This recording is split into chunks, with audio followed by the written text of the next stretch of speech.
با اینکه کشور همسایه آب و بسته ولی بلوش نونو نبرید.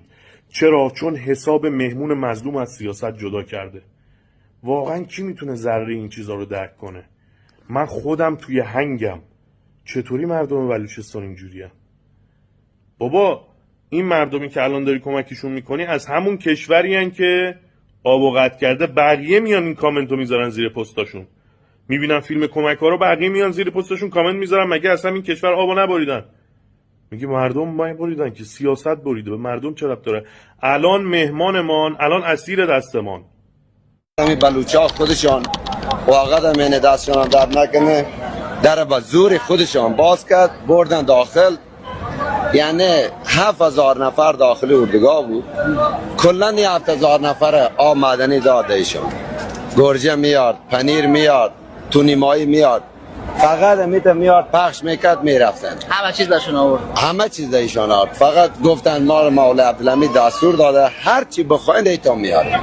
به افتخار بلوچا فقط این شیعه. بلوچ با اینکه خودش تشنه است ولی شرمنده مهمونش نمیشه. این یعنی اصل انسانیت. واقعا دمتون گرم. یعنی کاری کردید که همه حیرون موندن. خیلی جا بد برخورد شده با مردم افغانستان، گفتن از این بر آب هستن، ولی شما اصلا یه رفتاری نشون دادید که انسانیت رو توی یه سطح دیگه‌ای دارید میبرید. تمام مردم دنیا باید بیان یاد بگیرن از شما این سطح از انسانیت رو که چطوری میشه. بابا ما یه چیزایی شنیدیم و همیشه اسطوره بوده که میگیم حضرت علی، حضرت فاطمه، امام حسن حسین روزه بودن، موقع افطارشون فقیر در میزده و این غذا رو میدادن به فقیر. افطارشون رو میدادن به فقیر. چیزی نبود برای افطار کردن. این حرکت رو امروز من توسط مردم عزیز بلوچ دیدم.